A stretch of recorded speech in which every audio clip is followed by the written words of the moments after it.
അപ്പൊ ഇന്നത്തെ വീഡിയോ എന്ന് പറയുന്നത് ഇന്നത്തെ വീഡിയോ അല്ല, ഇന്നിപ്പോ ഞാൻ നിങ്ങളുടെ മുന്നിൽ വന്നിരിക്കുന്നതെന്ന് പറഞ്ഞു കഴിഞ്ഞാല് ഞാൻ പറഞ്ഞല്ലേ ഇപ്പൊ നമ്മളൊക്കെ പാലക്കാട് പോയി എന്നുള്ളത്. അപ്പൊ പാലക്കാട് പോയി കഴിഞ്ഞപ്പോ എന്റെ ഉമ്മ എനിക്കൊരു വെറൈറ്റി സാധനം കൊടുത്തു വിട്ടിട്ടുണ്ട്.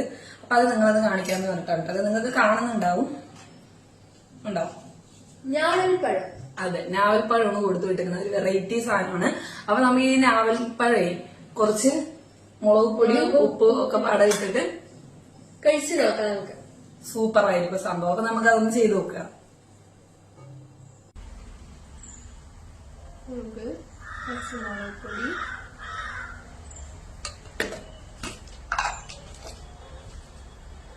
കുറച്ച് ഉപ്പ് മിക്സ് ചെയ്യാം.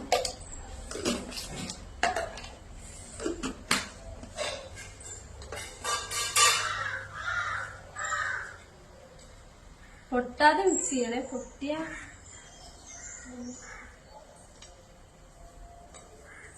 ഞാവൽപ്പഴത്തിന് ഒത്തിരി ഔഷധ ഗുണങ്ങളൊക്കെ ഉള്ളതാണ് കേട്ടോ. അപ്പൊ ഇത് ഈ ഷുഗറുകാരൊക്കെ കഴിക്കുന്നത് വെറും വയറ്റിൽ ഞാവൽപ്പഴം കഴിക്കുന്നത്, അതേപോലെ രാത്രി കിടന്നുറങ്ങാൻ നേരത്തെ ഞാവൽപ്പഴം കഴിക്കുന്നതൊക്കെ നല്ലതാണെന്ന് പറയാം. അപ്പൊ ഒരു ജൂൺ ജൂലൈ മാസത്തിലാണ് ഞാവൽപ്പഴം കൂടുതലായിട്ട് ഉണ്ടാകുന്നതും നമുക്കൊക്കെ സുലഭമായിട്ട് കിട്ടണം കേട്ടോ. ഇതിപ്പോ പാലക്കാട് നിന്ന് എന്റെ ഉമ്മ കൊടുത്തു വിട്ടതാണ്.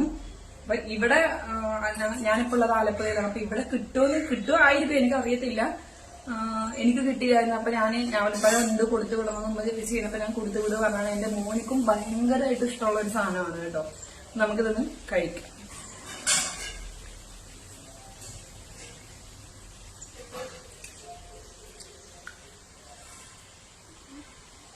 സൂപ്പർ.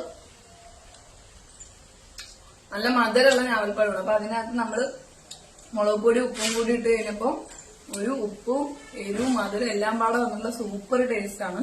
കുറച്ചും കൂടെ വെച്ചിട്ടുണ്ടെങ്കിൽ നല്ല ഉപ്പും കിട്ടും. നമുക്ക് ക്ഷമയില്ലാത്ത കാരണം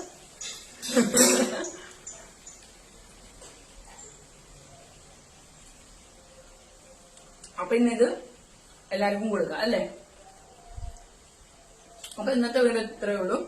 അപ്പൊ നിങ്ങൾക്ക് ആർക്കൊക്കെ ഞാവൽപ്പഴം കിട്ടിയെന്നുള്ളതൊക്കെ ഒന്ന് പറയണം കേട്ടോ. ഞാവൽപ്പഴം ഇപ്പൊ എല്ലാവരുടെയും സുലഭമായിട്ട് കിട്ടുന്ന ഒരു സീസണാണ് ജൂൺ ജൂലൈ മാസത്തില്. അപ്പൊ അത്രേ ഉള്ളൂ. ബൈ. അടുത്ത വീഡിയോയിൽ നമുക്ക് വീണ്ടും കാണാം.